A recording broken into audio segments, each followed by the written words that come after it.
Olá, seja bem-vindo. Estamos no ar com mais uma edição do Destaque Rural Notícias. A partir de agora, edição de hoje, quarta-feira, dia 12 de setembro. O programa que sempre traz as notícias e as informações do dia, factuais do agronegócio, da economia, a previsão do tempo, as cotações. Então, a partir de agora, estamos no ar com o Destaque Rural Notícias. Seja bem-vindo. Destaque Rural Notícias. Patrocínio MML, Desenvolvimento Imobiliário Inteligente. Começando então com as informações internacionais, olha, a China reduziu em 10,87% a sua estimativa de importação de soja para 83,65 milhões de toneladas para o próximo ano comercial 2018-2019, que começa em 1º de outubro. Quem passou essa informação foi hoje de manhã pelo Ministério da Agricultura e Assuntos Rurais da China, do país, em relatório mensal de safra que passou então essa informação. Essa queda de 10,2 milhões de toneladas é referente à estimativa de 93,85 milhões de toneladas divulgada em agosto. A previsão é 10,9% menor que as 93,9 milhões de toneladas importadas durante a safra 17-18.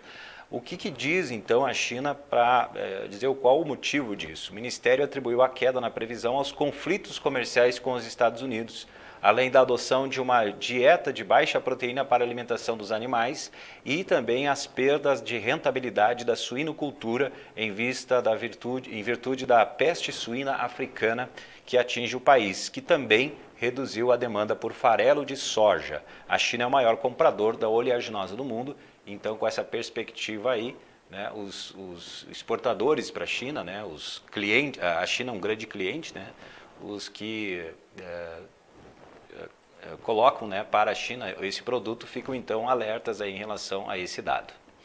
A exportação total de carne bovina in natura e também processada alcançou 173.826 toneladas no mês de agosto e estabeleceu um novo recorde mensal no setor.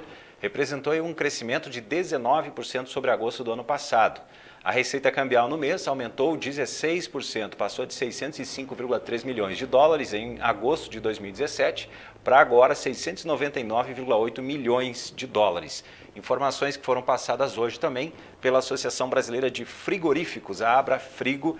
Ela compilou os dados então divulgados pelo Ministério do Desenvolvimento, Indústria e Comércio Exterior. Ainda falando sobre proteína, olha, um assunto bem interessante, uma pesquisa que foi divulgada em São Paulo, mas que mostra uma tendência de estilo, de forma de produção. Segundo uma pesquisa elaborada pela Embrapa Pecuária Sudeste de São Paulo, mais de 90% dos pecuaristas que adotam a integração lavoura-pecuária ou pecuária-floresta no estado de São Paulo pretendem continuar utilizando esses sistemas que diversificam a produção ao gerar grãos e carnes ou madeira e carne, por exemplo, em um mesmo espaço. A pesquisa procurou identificar, então, os fatores que levam propriedades paulistas a adotar ou não sistemas integrados de produção. E o objetivo desse levantamento, né, foi saber o que leva um produtor rural a adotar ou não a integração. Uma pesquisa bem interessante que o Destaque Rural Notícias vai trazer mais informações, mais detalhes, procurar conversar com técnicos a respeito desse assunto e vai trazer para você que nos assiste e que acompanha o programa. Bom, vamos agora falar sobre um outro assunto relacionado à safra. O USDA, que é o Departamento de Agricultura dos Estados Unidos, elevou a previsão de safra dos Estados Unidos de milho e também está vendo um recorde para a soja. E para falar sobre esse assunto, então, temos um convidado. Seja bem-vindo, então, ao analista de mercado da TS Corretora, Clayton Santos. Tudo bem, Clayton? Seja bem-vindo. Boa tarde a todos. Então, exatamente hoje como é de praxe, né, todos os meses, né, entre os dias 10 e 12 de cada mês, o Departamento de Agricultura dos Estados Unidos, ele faz um levantamento e aí faz um relatório, então, das principais culturas, né, produzidas naquele país e também dos principais produtores ao redor do mundo, né, mas principalmente do Brasil e Argentina, onde é exposto então o que realmente são projetados, né, ou efetivamente colhidos. Uhum. E hoje, dá para dizer assim, as vésperas da colheita americana, né, que eles já estão iniciando a colheita, Então, quer dizer, é um relatório bastante significativo em termos de precisão, né? Em termos dessa projeção, né? Sim, já estão no final, né, da colheita. Já estão no final. E, surpreendentemente, né, eles aumentaram as suas perspectivas de colheita, que o ano passado, para se ter uma ideia, se colheu 118, 119 milhões de toneladas. E esse ano, chegando aí, o relatório de hoje apontou 127, quase 128 milhões de toneladas. Enquanto que o relatório de agosto apontava em torno de 124, 125 milhões. Então, quer dizer que o clima americano se comportou muito favorável, né? E teve essa projeção. Esse relatório indica que deve ficar mais ou menos nessa linha aí, ou daqui a um pouco podemos ter alguma surpresa, até daqui a um pouco uma produtividade um pouquinho maior. Tanto é que os analistas do mercado, né, dos principais analistas do mercado mundial, projetavam nesse relatório que a safra ficaria entre 123 a 130. E ele veio dentro, então, está dentro desse projetado para esse relatório. Certo. E tanto é que o mercado acabou fechando com 7, 8 pontos de alta hoje, e que, se nós olharmos pelo relatório, teria que ficar negativo. Se bem que ontem ele fechou já um pouco em baixa, 14 pontos de baixa. E o que está levando a isso? Então, o que levou a isso aí, que a gente chama que talvez é a questão da interpretação, e aí a gente analisar ao todo os números, mas o que a gente observa é que, por esse relatório, essa projeção dos analistas está entre 123 e 130, e ele ficou digamos, abaixo dos 130, então o mercado entendeu que está dentro dessa projeção. E aí até se elevou um pouquinho em virtude disso. Mas isso é mais pela emoção do relatório do que fundamento. Se nós analisarmos pelos fundamentos, e aí eu chamo a atenção que poucos se dão a atenção, que é nos estoques de passagem. Para vocês terem uma ideia, o ano passado o estoque ficou em 98 milhões de toneladas. O estoque de passagem, que é o estoque entre uma produção e outra, nesses 3 principais produtores, né, um dos principais produtores de soja do mundo. E com essa safra americana, essa projeção saltou de 98 para 108 milhões de toneladas. Então, isso que nos chama a atenção. E aí, como tu bem falasse no início, de que a China também já reduziu 10 milhões de toneladas na projeção que eles estão prevendo para o consumo do ano que vem, é bem provável que nós possamos ter problemas, né, de preços para o ano que vem. Que tem uma oferta maior. Porque vão ter uma oferta maior. A nossa projeção aqui no Brasil é para colher 120 milhões de toneladas, então quer dizer, claro que nós temos ainda uma situação até colher de clima e tudo mais, mas entende-se que vai ter uma safra mais ou menos normal. Então, somando todos esses fatores, nós observamos nos últimos 4, 5 anos que os nossos estoques de passagem de soja ele vem aumentando. Sim. Então, isso quer dizer o quê? Que nós estamos produzindo mais soja do que consumindo. Tá? Então, isso aí, teoricamente, trabalhando aquela máxima entre oferta e demanda, nos direciona, né, ou nos fundamenta para nos organizar ou nos preparar de que daqui a um pouco nós tenhamos para 2019 preços talvez bem abaixo do que nós temos hoje.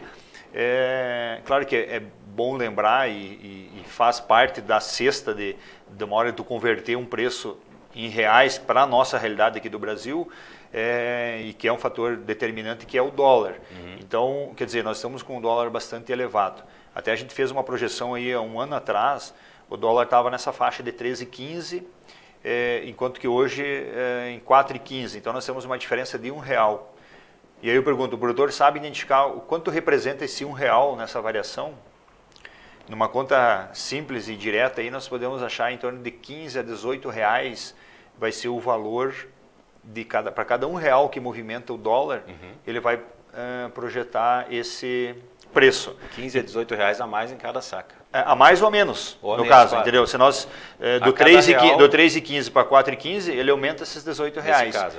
Agora, quem me diz que o dólar vai ir a 5,15 ou vai vir a 3,15, ou vai ficar nos 4,15? A gente não tem isso. Entendeu? Então, digamos que nós fôssemos congelar Chicago hoje, nos 8,20, 8,30, que é o bushel, que está hoje o bushel, e deixar só o dólar, né, que a gente sabe que um dos grandes motivos do dólar estar nos patamares de hoje em virtude essa instabilidade política e de eleições que está se aproximando. Então, aqui no Brasil? Aqui no Brasil. Então, na medida que isso ficar claro, que se elegeu o próximo presidente, esse dólar ele pode continuar subindo e buscar uma outra elevada, ou ele pode voltar para os R$3. Só que esse R$1, só como um exemplo, a gente está citando aqui, esse R$1 que ele movimenta, ele representa R$15 na saca. Certo. Então, quer dizer, se hoje nós tem negócios de soja a 85, a R$15, nós podemos estar negociando o mesmo soja a 70. Então, olha a variação financeira que você tem. Então, e aí a gente sempre reforça, né, para o nosso cliente, para o produtor lá que está lá no campo, que tem N afazeres do dia a dia, o quanto é importante ele ter esse planejamento comercial de identificação de qual é o preço mínimo que ele tem que vender. O que é esse preço mínimo? Que para cada R$1 que ele aplica na lavoura, quanto é que ele tem que efetivamente retornar para ele, para cobrir todos esses custos e ter mais a margem de ganho e mais as despesas do dia a dia, né, como que existe, né, que tem na propriedade. Então, mas e como é que o produtor vai fazer isso? Porque eu acho que é algo que tu está falando bem interessante, até para a gente, esse teu raciocínio da questão do dólar, né? E de que o que o produtor ele tem que fazer, né? Quando ele vê esses dados, quando ele vê esses números, quando ele vê uma análise dessa, qual é a atitude do produtor em relação a isso? Então, eu defendo, e a gente sempre defende uma tese de que o planejamento comercial seria a principal ferramenta hoje para o produtor poder identificar onde é que está o risco. Certo. Tá? Então, lá na propriedade, tu tem N afazeres das atividades do dia a dia, e uma delas é a comercialização. E eu diria que ela é tão importante quanto o plantio. E quando é que eu tenho que fazer isso, esse planejamento? Eu tenho que fazer, de preferência, quando estou colhendo a minha safra, eu já tenho que estar projetando a comercialização da minha próxima safra. E aí eu tenho que identificar qual é o preço que realmente eu tenho que vender. E eu tenho que sair daquela ideia, né, ou daquele conceito que sempre foi nos colocado, de que eu tenho que aumentar a minha produtividade ano a ano. Perfeito, eu acho que se tem potencial, se temos estrutura para isso, tem que seguir isso. Mas, no mesmo tempo, ele tem que seguir a questão financeira. Certo. Entendeu? Então, eu tenho que transformar, na verdade, a minha produção em reais. Quer dizer, eu estou plantando uma semente, mas eu preciso colher reais. E aí, para mim poder identificar isso, eu tenho que ter um planejamento comercial. E para mim ter esse planejamento comercial, eu tenho que fazer ele com antecedência. Porque hoje, quando é abordado um relatório desse, ou quando tem uma informação, que são N informações, e a gente vive nessa emoção de que notícias daqui, notícias dali, e a gente fica meio que sem saber qual é a ação efetiva tem que tomar. Dá uma certa agonia. Porque daí tu fica naquela apreensão, o mercado subiu tantos pontos hoje, mas ele teria que ter caído. Aí amanhã ele teria que subir e aí cai. Ele parece que sempre na contramão. E aí a gente fica, pô, perdi a oportunidade, ou me afobei e vendi antecipado e tal. Então, na medida que eu tenho essa informação de que quanto é que eu tenho que vender, quer dizer, que eu transformar o meu grão em reais, quer dizer, a quanto que eu tenho que vender efetivamente a minha produção, eu me preparo e para quando tem notícias, né, ou até antes de sair a notícia, eu já participo desse mercado, ou vendendo ou não vendendo, ou comprando o meu insumo ou não comprando, ou comprando aquela máquina, aquela colheitadeira, ou aquele equipamento ou não. Mas tudo isso vai me dizer se eu tiver um planejamento comercial. E isso nós lá da TS Corretora, a gente tem essa capacidade de dar essa assessoria. Entendeu? Mas eu preciso montar como é que eu tenho que fazer? A gente consegue montar isso para o produtor de uma forma simples, porque eu acho que tem que simplificar as coisas. Às vezes as coisas são complexas demais, que acaba até comprometendo, às vezes, o nosso... né, e a gente acaba deixando de lado, porque acaba sendo muito complexo. A gente defende a ideia de simplificar de uma forma que o produtor esteja transparente isso, e isso esteja numa folha de papel, ele consiga identificar tudo, onde é que está o risco dele, o que ele está ganhando, onde é que está exatamente esse risco, e aí ele se protege, e para cada momento que o mercado apresentar um número que realmente dá aquela margem, ou até mais do que ele precisa, ele realiza sem remorso, sem consciência pesada de que, vendi mal. Não, até a gente diz assim, se vender hoje num preço, e esse preço me cobriu todos os custos e me deu mais uma margem além do que eu imaginava, e amanhã ainda ele continuar subindo, até a gente diz que tomara que a venda tenha sido mal feita, que amanhã esteja um pouquinho melhor. Por quê? Porque o produtor está sempre produzindo. Amanhã ele vai plantar de novo, ele tem mais um outro lote para vender, enfim. Mas aí a gente sai da emoção e a gente vai para dentro da razão. E aí dentro da razão tu vai com os pés no chão, tu vai mais tranquilo, e aí tu tem mais serenidade para identificar o risco e para fazer os negócios, e aí consequentemente manter aí cada vez o produtor mais forte na propriedade e assim por diante. Muito bem, muito obrigado então, Clayton Santos, analista de mercado da TS Corretora, veio aqui comentar o relatório do Departamento de Agricultura dos Estados Unidos, trouxe as informações para a gente e mais essa dica interessante do planejamento para o produtor. Obrigado mais uma vez, Clayton. Muito obrigado pelo convite e estamos sempre à disposição aí. Uma boa tarde a todos. Então tá certo. Vamos continuar falando então sobre agora a questão voltada a gente trazer mais sobre a colheita agora da safra do café, que segundo a Cooperativa Regional de Cafeicultores Guaxupé, a Coaxupé, que fica no sul de Minas Gerais, considerada a maior aí no setor do mundo, informa que o trabalho de colheita dos cooperados, que se iniciou oficialmente no dia 28 de maio, atingia 95,64% até a sexta-feira da semana passada, dia 7. Isso em comparação com a semana anterior, que foi de 31 de agosto, que ficou em 91,84%. E no ano passado, nessa mesma época, o ritmo dos trabalhos estava mais acelerado, totalizando 98,28%. Também nós temos aqui informação sobre que o IBGE divulgou hoje, dados sobre os abates de frango, também de suíno, e o Brasil registrou o abate de 1,380 bilhão de cabeças de frangos no segundo trimestre de 2018, e esse número é uma retração de 6,9% em relação ao primeiro trimestre do ano e uma queda de 4% ante o segundo trimestre de 2017. Esses dados eles fazem parte da pesquisa trimestral do abate de animais.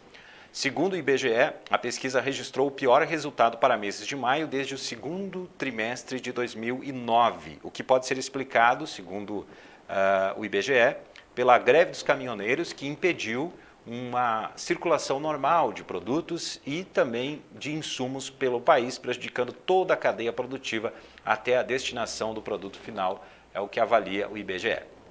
Sobre suínos, o país registrou o abate de 10.820.000 cabeças de suínos neste período, segundo trimestre de 2018, alta de 1% em relação ao primeiro trimestre do ano e avanço de 1,9% ante o mesmo período do ano passado. Segundo o Instituto, é o melhor resultado para segundos trimestres desde o início da pesquisa, que acontece desde 1997.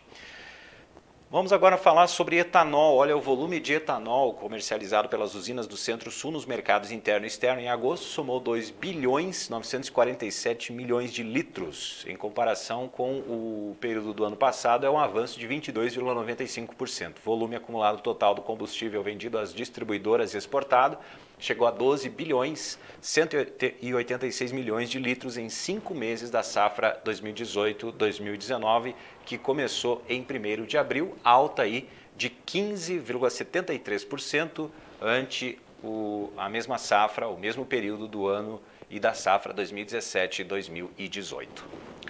MML, construtora e incorporadora, invista em projetos preparados para o futuro. MML, construtora e incorporadora, desenvolvimento imobiliário inteligente. Vamos agora então às informações do clima.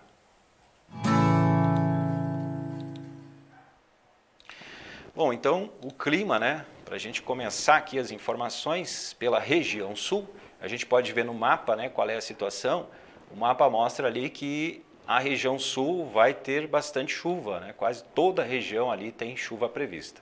Baixa pressão provoca chuva a qualquer hora no oeste do Rio Grande do Sul e de Santa Catarina e sudoeste do Paraná. Nuvens e chuva também no leste do Paraná e de Santa Catarina e sul do Rio Grande do Sul. Sol o dia todo no norte do Paraná. Demais áreas, sol com chuva e raios a partir da tarde. Essa é a previsão então para a região sul para amanhã, quinta-feira, dia 13 de setembro. Vamos agora a outra região, a região centro-oeste. A gente vê no mapa ali que tem uma boa parte de tempo bom, né, na região centro-oeste e uma outra parte que também tem ali uma previsão de chuva, mais lá para o norte, né, e também bem lá embaixo no sul. Temos então a previsão seguinte: baixa pressão no interior provoca o aumento das nuvens e chuva com raios a partir da tarde no sul de Mato Grosso do Sul. O noroeste e o norte de Mato Grosso tem sol forte e pancadas de chuva com trovoadas a partir da tarde. Sol e tempo seco nas demais áreas. Ar muito seco é o que diz então a previsão do tempo para a região centro-oeste. Vamos agora às cotações.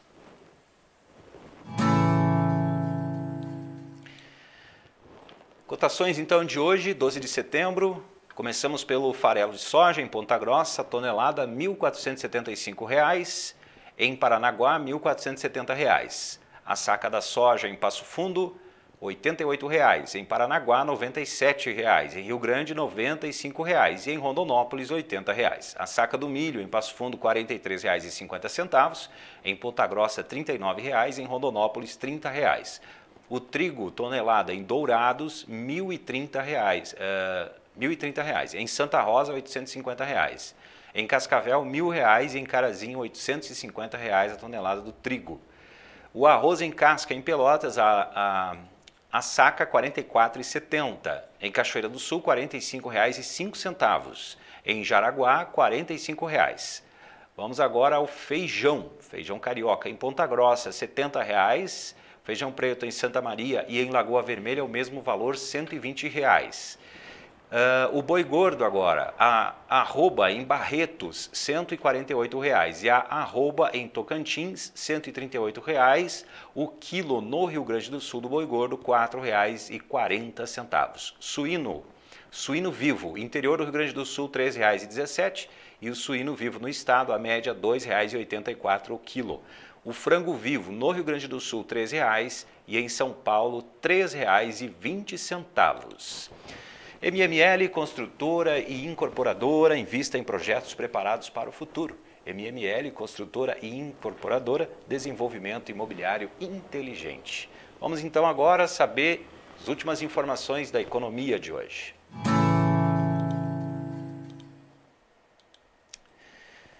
Bom, então vamos lá, as informações da economia. Eu começo aqui trazendo que os investimentos mapeados pelo BNDES, Banco Nacional de Desenvolvimento Econômico e Social, para os setores de indústria e infraestrutura no período de 2018 a 2021 atinge 1 trilhão e 30 bilhões de reais, com média anual em torno de 258 bilhões de reais. Crescimento real estimado, descontada a inflação, de 1,9% ao ano no quadriênio. Essa é a segunda vez que os investimentos mapeados pelo banco ultrapassam a casa do trilhão de reais. A primeira foi identificada para o período de 2015 a 2018. Temos também aqui a outra informação agora sobre combustíveis, né? O dado que foi divulgado hoje pela Petrobras, que vai aumentar o preço do combustível, da gasolina, para amanhã. Depois de uma semana sem reajuste de preço da gasolina, então, o anúncio feito hoje de aumento da gasolina é de 1,02% nas refinarias. A partir de amanhã, então, o litro da gasolina vai passar a custar nas refinarias R$ 2,22, 2 centavos a mais do que o que estava sendo cobrado desde 5 de setembro. No mês agora de setembro, o litro do combustível já subiu 9 centavos, 4,3% a mais do que custava no fim de agosto.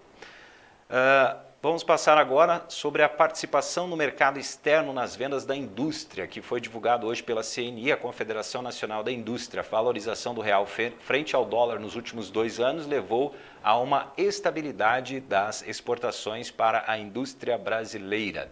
Segundo a CNI, a participação das vendas externas na produção da indústria ficou estável em 15,7% a preços constantes, no acumulado de julho de 2017 a junho de 2018, na comparação com todo o ano de 2017. Vamos ver agora, então, como é que ficou o índice Bovespa e também o dólar, né, nesta quarta-feira, dia 12 de setembro. Ontem, né, lembrando que o Ibovespa fechou fechou abaixo de 2%, né, queda de 2%. E o mercado brasileiro hoje conseguiu recuperar parte das perdas registradas no pregão ontem, chegou a subir mais de 1% na quarta-feira. Os investidores digerem a pesquisa Ibope mais favorável ao candidato à presidência Jair Bolsonaro. O benchmark da Bolsa Brasileira, então, fechou com alta de 0,63%. Apesar de ter chego a 1%, ela caiu um pouquinho, né, deste patamar e ficou em 0,63%, fechou em 75.124 pontos. O dólar comercial teve recuo hoje, fechou cotado a 4,14 na venda, uma queda, um recuo de 0,21%. O dólar futuro, que vence em outubro, teve leve recuo de 0,08%, também fechou a R$ 4,15. Muito bem, então ficamos por aqui com essas informações de hoje do Destaque Rural Notícias, né? Lembrando que amanhã a gente está de volta, sempre a partir das 17 horas, 5 horas da tarde. A gente agradece a sua participação, lembrando que o programa fica também, né, gravado nas redes sociais e nos nossos canais no YouTube. Quero te lembrar que hoje, né, a gente vai ter uma programação especial, daqui a pouquinho vamos voltar ao vivo a partir das 19 horas. A gente marcou para hoje um debate bem interessante sobre o uso dos agrotóxicos, né? Vamos trazer dois especialistas, dois técnicos para discutir esse assunto do ponto de vista de quem concorda com o uso e de quem não concorda com o uso e quais, né, são os argumentos de cada um deles. Além disso, também nós temos participações de pessoas, né, que fizeram suas perguntas, de produtores, jornalistas, que fizeram as suas perguntas para esses especialistas que estarão aqui. Então não perca, a partir das 19 horas ou às 7 horas da noite estaremos ao vivo para trazer esse debate. Amanhã, então, tem mais Destaque Rural Notícias. Muito obrigado e até. Destaque Rural Notícias. Patrocínio MML, Desenvolvimento Imobiliário Inteligente.